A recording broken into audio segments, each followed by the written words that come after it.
All right, what's going on, everyone? This is the Kid DC Wrestling, and for the first time ever, I'm going to be doing a dual show for both AEW and WWE. So right now, I'm getting ready to give you guys my review for Friday Night SmackDown, and then I'm going to give you guys my AEW Rampage episode review. So we're not going to waste any time, man. We're going to get straight to it. We kick things off with SmackDown, and oh my God, what a great way to kick off SmackDown.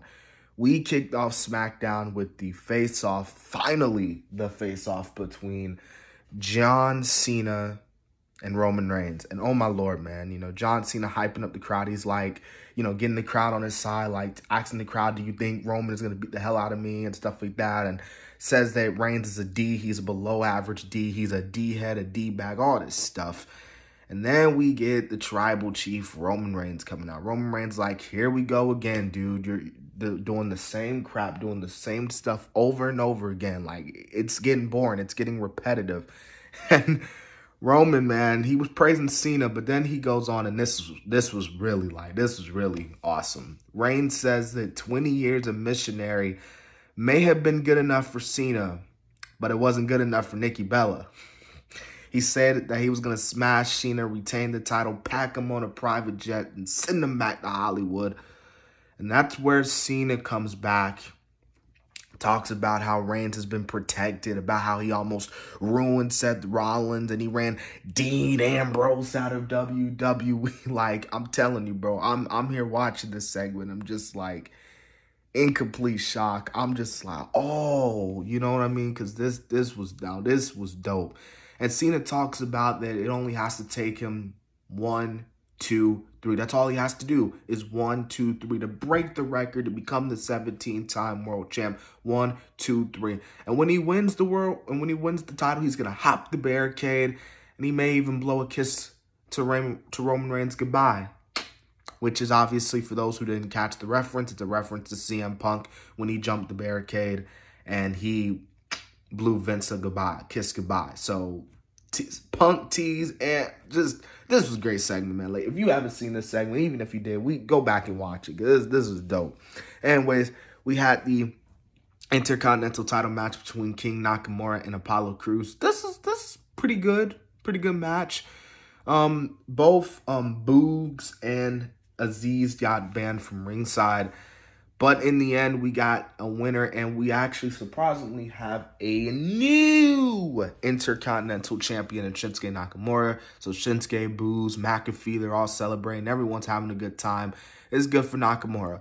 Hopefully this time WWE does give him a pretty good Intercontinental title reign.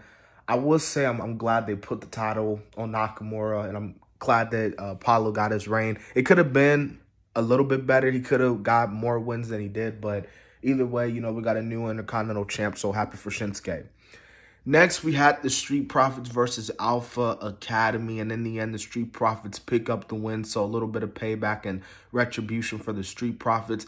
I thought this matchup was all right. You know, it was all right. Nothing too special, but in the end, the Street Profits get the win. Otis is seething. He's furious. He is just pissed.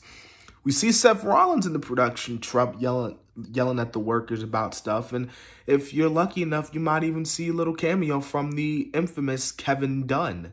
So Seth Rollins comes out, and he puts this little, well, the people in the back put this little package together, just highlighting how Rollins' career was better than Edge. We see cameos from Christian and, you know, Ambrose from The Shield and other stuff as well. So it's pretty good segment. Rollins just goes in on Edge, talking about how he's going to destroy him at SummerSlam, and, you know, the fans are going to be thanking him and all this and stuff. So really good segment from Seth Rollins. Really good promo, really good segment. Gives you more hyped for the big show, the big match at SummerSlam. We get the Mysterios versus Dolph Ziggler and Robert Roode, the Dirty Dogs. Like I said, this is all right match, to say the least. The Usos were on the Titantron trying to distract Dominic, I guess. But in the end, Dominic ends up rolling Roode up for the W. Like I said, this is a solid match. Nothing too special, kind of like the other tag team match player that we got. So Corbin comes out, and poor Corbin. You know, we hear Michael Cole saying on commentary how this is Corbin's last chance to raise funds before bankruptcy. And, you know, Corbin's like, guys, please, like, that's all I need is $1,000. And Owens comes out, he's like, dude, you got to stop. And then here's what we'll do. We'll have a match. Kevin Owens is like, if you beat me, I'll pay you $1,000. But if you lose, you got to stop. They have their match. Owens wins. Gives him another stunner. And then after the match, Corbin, when asked on what the hell is he going to do next, you know, he takes the Money in the Bank briefcase from Big E. So, yeah. So now we get the end of the night contract signing between the both women, Bianca Belair and Sasha Banks, and typical contract signing. They signed the contract, talk crap. And then Zelina Vega and Carmella come out to attack Bianca Belair. So it seems like Sasha Banks got a new little stable there. So that was SmackDown. I thought SmackDown was pretty good, actually. More hype for SummerSlam. This has been my SmackDown review for August 13th. Now on to AEW Rampage.